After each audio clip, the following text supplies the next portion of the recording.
Hello friends, welcome back to our channel. నేను miss సునీతాని. ఈరోజు వచ్చేసి వెజ్ పలావ్ అండి. చాలా బాగుంటుంది. మనం ఇంట్లోనే ఈజీగా ప్రిపేర్ చేసుకుందాము. చాలా ఎమ్మీగా, చాలా టేస్టీగా హోటల్లో ఎలా ఉంటుందో అలా ఉందండి. ఇప్పుడైతే ప్రాసెస్ చూసేద్దామా. నేనైతే ఒక స్పూన్ నెయ్యి వేసుకొని అందులో కొద్దిగా ఆయిల్ వేసుకున్నాను. దాల్చిన చెక్క, లవంగాలు, సాజీరా, బిర్యానీ పత్తా, అలాగే అనాస పువ్వు ఇవన్నీ వేసేసుకొని బిర్యానీకి సంబంధించిన మసాలా ఐటమ్స్ దినుసులు వేసుకొని వేగనిచ్చి పచ్చిమిర్చి వేసాను. పచ్చిమిర్చి వేగిన తర్వాత ఉల్లిపాయలు వేసుకొని ఇవి కూడా వేగనిచ్చానండి.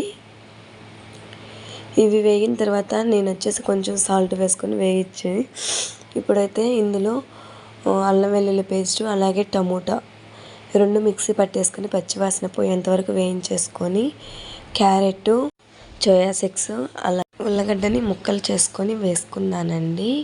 ఇప్పుడైతే మనము కలుపుకోవాలి దీన్ని ఒక 5 మినిట్స్ అనేది బాగా కలుపుకున్న తర్వాత బఠానీ అనేది వేసుకుంటున్నాను. ఇవైతే ఫ్రోజన్ బఠానీస్ అండి. ఇవి వేసుకున్న తర్వాత కొంచెం గరం మసాలా వేసుకుంటున్నాను. గరం మసాలా వేసుకొని కలిపేసుకుంటున్నాను. అలాగే కొత్తిమీర, పుదీనా వేసుకొని మనము కలిపేసుకోవాలండి. ఇప్పుడు వచ్చేసి నేను నానబెట్టేసుకున్నాను ముందుగానే బిర్యానీ రైస్ అనేది. అవి వేసేసుకొని మనము ఏ గ్లాస్తో బిర్యానీ రైస్ వేసుకున్నామో ఆ గ్లాస్తో వాటర్ అనేది 1 గ్లాస్కి 2 గ్లాసులు వేసుకున్నానండి. ఎక్కువసేపు నానబెట్టుకుంటే 1.5 గ్లాస్ వేసుకోండి. నేనైతే ఇందులో సాల్ట్ వేసేసుకొని కుక్కర్ వేసేసుకొని 3 విజిల్స్ వచ్చేంత వరకు ఉంచుకొని అయిపోయిందండి. అంతే, రెడీ అయింది. ఇప్పుడైతే సర్వ్ చేసుకుంటున్నాను.